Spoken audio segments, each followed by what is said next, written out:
अहम और धनी। कभी कभी अमीरी और घमंड में ऐसा रेशम का धागा होता है जो किसी रिश्ते या संबंध के बीच में एक दीवार की तरह खड़ा हो जाता है।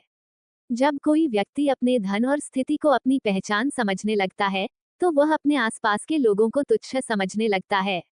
ये कहानी एक ऐसी लड़की की है जो अपनी अमीरी और घमंड में खोई हुई थी। लेकिन समय के साथ उसे यह समझ में आता है कि असली शख्सियत और अमीरी क्या होती है, और जिंदगी की असल खुशियां कहाँ छुपी होती हैं। हर्षिता एक संपन्न व्यापारी परिवार की इकलौती बेटी थी।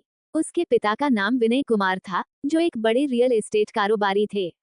हर्षिता ने हमेशा बहुत ही आलीशान और आरामदायक जीवन जिया था। उसका घर एक महल जैसा था और उसकी हर इच्छा पूरी करने के लिए उसके पास बेहिसाब दौलत थी। वो एक घमंडी लड़की बन चुकी थी, जिसे अपनी अमीरी पर बहुत गर्व था। हर्षिता का मानना था कि पैसे और दौलत ही सब कुछ होते हैं। उसकी नज़र में गरीब और निम्न वर्ग के लोग केवल उसका काम करने वाले थे, और वो उनसे बहुत ऊंचा समझती थी। स्कूल में भी उसे हमेशा यह एहसास था कि वह अपनी खूबसूरती और पैसे के कारण सबकी नजरों में है। वो गरीब बच्चों को तुच्छ समझती थी और कभी भी किसी से दोस्ती करने का मौका नहीं देती थी, सिवाय उन्हीं के जो उसके जैसे अमीर थे। हर्षिता का घमंड और उसकी अमीरी हर जगह साफ दिखती थी। वो हमेशा महंगे कपड़े पहनती, महंगे बैग और गहनों से सजती, और हर वक्त अपनी नई कार में घूमती थी। उसे लगता था कि दुनिया उसी के चारों ओर घूमती है, और उसकी दुनिया में कोई भी गरीब या साधारण व्यक्ति का कोई स्थान नहीं है। हर्षिता का एक दिन स्कूल में एक लड़के से सामना हुआ, जिसका नाम समीर था। समीर एक साधारण, मेहनती लड़का था, जो एक छोटे से मोहल्ले में रहता था। उसके पिता एक छोटी सी दुकान चलाते थे और उसकी माँ घर के कामकाज करती थी। समीर स्कूल में अच्छे अंक लाता था, लेकिन उसकी सादगी और गरीबी के कारण हर्षिता ने कभी उसकी ओर ध्यान नहीं दिया।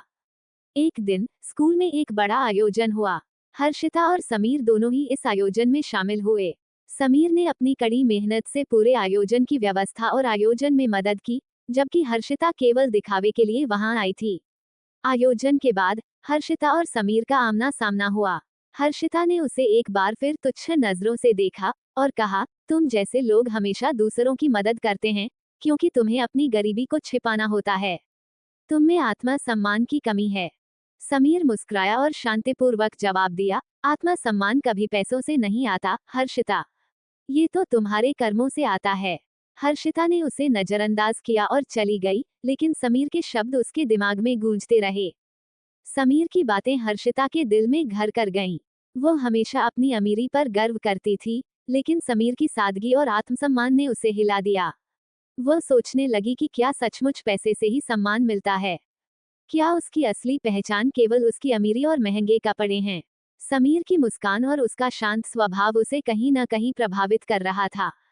हर्षिता को एहसास हुआ कि वह अपनी जिंदगी में कुछ बड़ा हासिल करने के लिए केवल पैसों पर निर्भर नहीं रह सकती। लेकिन उसका घमंड उसे यह समझने से रोकता था कि उसकी असली पहचान क्या है। वह अक्सर समीर से मिलकर उसकी सादगी और बुद्धिमानी की सराहना करने लगी थी, लेकिन वह यह मानने को तैयार नहीं थी कि वह कभी किसी गरीब लड़के से दोस्ती कर सकती है। समीर और हर्षिता का रिश्ता धीरे धीरे बदलने लगा। एक दिन स्कूल में एक वाद विवाद प्रतियोगिता हुई, जिसमें समीर और हर्षिता दोनों ने हिस्सा लिया। समीर ने अपने विचारों को बहुत प्रभावी तरीके से रखा, जबकि हर्षिता ने अपनी अमीरी का हवाला देते हुए अपने विचार प्रस्तुत किए।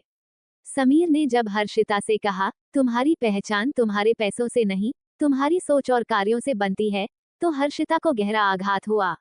उसकी आंखों में चमक थी, लेकिन वह ये नहीं समझ पाई कि समीर के शब्दों में क्या सच्चाई छिपी हुई है।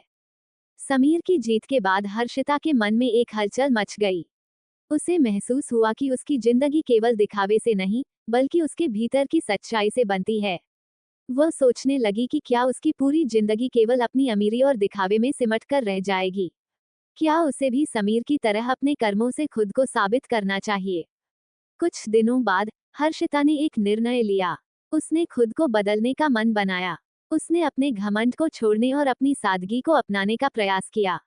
उसने अपनी महंगी कार को बेच दिया और सार्वजनिक परिवहन से स्कूल जाने लगी। उसने अपनी आलिशान जिंदगी से दूर हटकर गरीब बच्चों के लिए काम करना शुरू किया।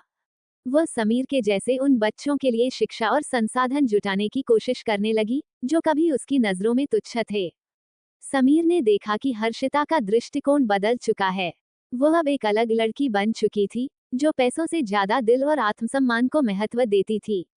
हर्षिता ने समीर से माफी मांगी और कहा, समीर, मैंने हमेशा सोचा कि पैसे ही सब कुछ होते हैं, लेकिन अब मुझे समझ में आ गया है कि असली ताकत हमारे कर्मों में है। समीर ने मुस्कुराते हुए जवाब दिया, हर्षिता, कोई फर्क नहीं पड़ता कि तुम्हारी शुरुआत कहाँ से हुई थी, सबसे महत्वपूर्ण यह है कि तुम अब किस दिशा में जा रही हो। हर्षिता अब एक अलग व्यक्ति बन चुकी थी। उसकी सादगी, उसकी मदद करने की भावना और उसकी आत्मसम्मान की ताकत ने उसे एक सशक्त लड़की बना दिया। अब वो कभी भी किसी को तुच्छ नहीं समझती थी, और उसकी पहचान अब उसके कर्मों और सोच से बन रही थी, न कि उसकी अमीरी से। उसने सीखा कि अमीरी केवल पैसों में नहीं, बल्कि दिल की सच्चाई में होती है। उसकी आत्मिक विकास ने उसे समीर और अपने आसपास के लोगों के बीच एक सम्मानजनक स्थान दिलाया। समीर और हर्षिता के बीच अब एक मजबूत दोस्ती थी, और हर्षिता को यह एहसास हुआ कि असली खुशी दूसरों की मदद करने, सच्चाई को अपनाने और आत्मसम्मान से आती है, न कि केवल पैसों से।